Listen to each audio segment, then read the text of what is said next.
Hello అందరికీ, Shivamrut moral stories YouTube ఛానల్కి మీకు స్వాగతం. మీరందరూ మా స్టోరీస్ చూస్తున్నారు కానీ సబ్స్క్రైబ్ చేయట్లేదు. ప్లీజ్ సబ్స్క్రైబ్ చేసుకోండి. ఇక ఈరోజు స్టోరీలోకి వెళ్దాం. రామాపురం అనే ఊరిలో రాజా అనే ఒక పిల్లవాడు ఉంటాడు. అతనికి స్నేహితులతో ఆడుకోవడం అంటే చాలా ఇష్టం.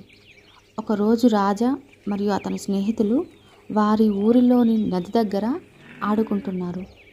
ఆ నది పక్కనే ఉన్న చెట్టు మీద నుండి ఒక గాయపడిన చిన్న పక్షి కింద పడుతుంది. అది గమనించిన రాజా ఆ చిన్న పక్షిని తన ఇంటికి తీసుకొని వెళ్ళాడు. ఇంటికి వెళ్ళగానే రాజా తల్లి అయిన హేమ రాజా పక్షిని తీసుకురావడం చూసి, రాజా ఏమిటది అని అడిగింది. అప్పుడు రాజా, అమ్మా, ఈ పక్షి నేను నది దగ్గర ఆడుకుంటుండగా చెట్టు మీద నుండి కింద పడింది. దగ్గరికి వెళ్ళి చూస్తే గాయంతో కనిపించింది. నాకు చాలా బాధేసిందమ్మా. ఎలాగైనా ఈ పక్షికి సహాయం చేయమ్మా అని అడిగాడు. అప్పుడు రాజా తల్లి హేమ, అలాగే రాజా అని ఆ పక్షికి గాయం తగిలిన చోట కట్టుకట్టి ప్రథమ చికిత్స చేస్తుంది. కొన్ని రోజుల్లోనే ఆ పక్షి ఆరోగ్యంగా అవుతుంది. అప్పటి నుండి రాజా దానితో ఆట ఆడుకుంటూ ఉంటాడు. చాలా ఇష్టంగా చూసుకుంటాడు. కొన్ని రోజుల తర్వాత రాజా వాళ్ళ అమ్మ హేమ, నానా రాజా, ఈ పక్షికి ఇప్పుడు పూర్తిగా నయమైంది కదా నానా, ఇక ఈ పక్షిని వదిలేయ్ నానా అని చెప్పింది. కానీ రాజా ఆ పక్షిని వదిలేయడానికి ఇష్టపడలేదు. అయినా సరే వాళ్ళ అమ్మ బలవంతంగా వదిలేసింది. కానీ ఆ పక్షి కూడా ఎగిరిపోకుండా రాజా దగ్గరికి వస్తుంది.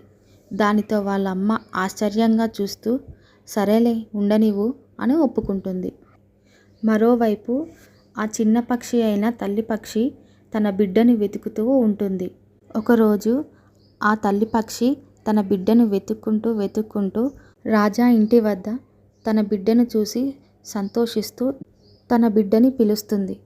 తల్లిని చూసిన చిన్న పక్షి కూడా సంతోషంగా తల్లి వద్దకు వెళుతుంది. తన బిడ్డ దొరకటంతో ఆ తల్లి పక్షి ఆనందానికి అవధులు లేవు. చాలా సంతోషంతో, నా బిడ్డను రక్షించినందుకు నీకు చాలా ధన్యవాదాలు అని రాజాకి చెబుతుంది. పిల్ల పక్షిని తనతో పాటు తీసుకెళ్తుంది. అప్పుడు రాజా కాస్త బాధపడ్డా కానీ పిల్ల పక్షి తన తల్లిని కలిసినందుకు ఆనందిస్తాడు.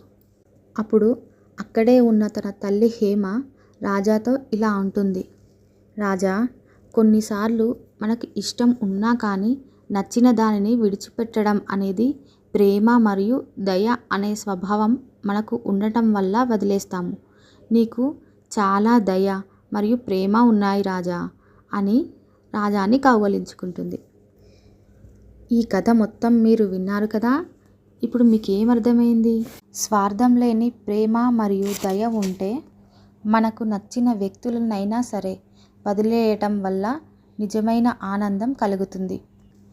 మనకు అసలైన సంతోషం ఇతరులు సంతోషంగా ఉండడం చూడటం ద్వారా జరుగుతుంది, కానీ స్వార్థంతో స్వాధీనం చేసుకోవడంలో కాదు. Please like, share and subscribe.